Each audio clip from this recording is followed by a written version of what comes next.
کہ پیر صاحب کوئی ایسا بھی تعویذ بنائیے کہ کسی بے نمازی کے گلے میں ڈال دیں تو وہ نمازی بن جائے۔ ابھی ایک پیر صاحب کا ذکر ہوا، کہا کہ وہ پیر صاحب بڑی تعویذات کرتے، ان کا تعویذ بڑا پاورفل ہوتا ہے، وہ تعویذ دیتے ہیں تو ناممکن کام ہو جاتا ہے، وہ تعویذ دیتے ہیں تو پریشانی دور ہو جاتی ہے، وہ تعویذ دیتے ہیں تو بیماری دور ہو جاتی ہے، وہ تعویذ دیتے ہیں تو بڑے سے بڑا کام ہو جاتا ہے، وہ تعویذ دیتے ہیں تو لکھ پتی بنتا ہے، کروڑ پتی بنتا ہے، بڑا پاورفل ان کا تعویذ ہوتا ہے۔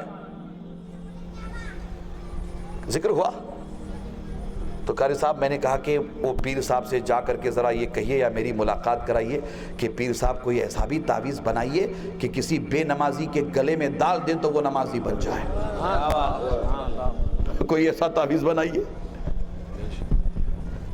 کوئی ایسا تعویذ۔ بابا گیری بہت آسان ہے، دادا گیری بہت آسان ہے، تعویذ بنائیے ایسا کہ بے نمازی کے گلے میں ڈال دو تو نماز پڑھنے لگ جائے۔ آپ ایمانداری سے بولیے، ایسا تعویذ بننا چاہیے کہ نہیں بننا چاہیے؟ بولیے جی، بننا چاہیے۔ اگر سارا کام تعویذ ہی سے ہونا ہے تو پھر نماز قائم کرنے کی کیا ضرورت، قرآن کی تلاوت کی کیا ضرورت ہے نا؟